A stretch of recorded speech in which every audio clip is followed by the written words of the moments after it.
পুরুষের হাতে রং লাগানো এই বিষয়ে কি বলা হয়েছে? পুরুষদের জন্য জাফরান ব্যবহার নিষেধ কেন বলা হয়েছে? পুরুষদের জন্য মাথা চুল রাখা এ সম্পর্কে কি বলা হয়েছে? চুল দুই কানে মাঝ পর্যন্ত লম্বা, চুল ঘাড়ের উপর এবং কানের নিচ পর্যন্ত লম্বা। আরো বলা হয়েছে তিন ব্যক্তির কাছে ফেরেশতা আসে না। আসসালামু আলাইকুম, কেমন আছেন সবাই? আজকে আলোচনা করব পুরুষদের বেসিক কিছু বিষয় নিয়ে। জানার ইচ্ছা থাকলে অবশ্যই পাশে থাকবেন। পুরুষদের হাতে রং কেন লাগানো যাবে না? 4134 নং হাদিসে এসেছে, হযরত আনাস রাদিয়াল্লাহু তাআলা আনহু হতে বর্ণিত, এক ব্যক্তি সাল্লাল্লাহু আলাইহি ওয়াসাল্লামের নিকট উপস্থিত হন, যার হাতে হলুদ চিহ্ন ছিল। আর সাল্লাল্লাহু আলাইহি ওয়াসাল্লামের অভ্যাস এরূপ ছিল যে তিনি কদাচিৎ কোনো ব্যক্তির সামনে তার ওই বিষয়ে উল্লেখ করতেন যা তার নিকট অপছন্দনীয় হতো। সে ব্যক্তি চলে যাওয়ার পর তিনি বলেন, তোমরা যদি তার হাতের রং ধুয়ে ফেলতে বলো তবে খুবই ভালো হয়। পুরুষদের জন্য জাফরান ব্যবহার করা নিষেধ এ বিষয়ে বলা হয়েছে।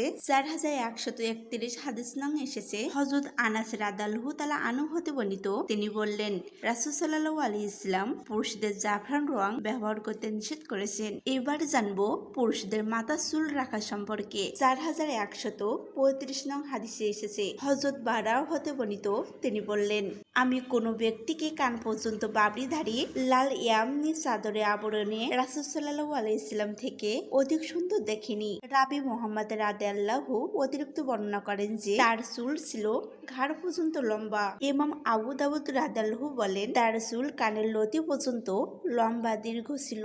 চুল দুই কানে মাঝ পর্যন্ত লম্বা। এ কথা কেন বলা হয়েছে? 4137 নং হাদিসে এসেছে, হযরত ইবন মালিক রাদিয়াল্লাহু থেকে বর্ণিত, তিনি বললেন, রাসূল সাল্লাল্লাহু আলাইহি ওয়াসাল্লামের চুল তার কানে মাঝামাঝি পর্যন্ত লম্বা ছিল।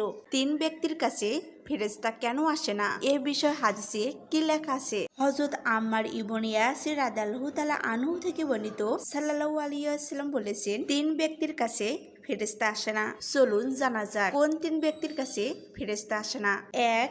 কাফির মুদার নিকট। 2. জাফরান রং ব্যবহারকারী ব্যক্তির নিকট। 3.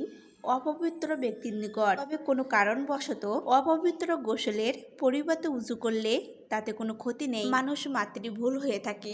যদি কোনো ভুল হয়ে থাকে অবশ্যই কমেন্টে জানাতে ভুলবেন না। এমন সুন্দর সুন্দর ভিডিও পেতে অবশ্যই পাশে থাকার চেষ্টা করবেন। ধন্যবাদ সবাইকে। আসসালামু আলাইকুম।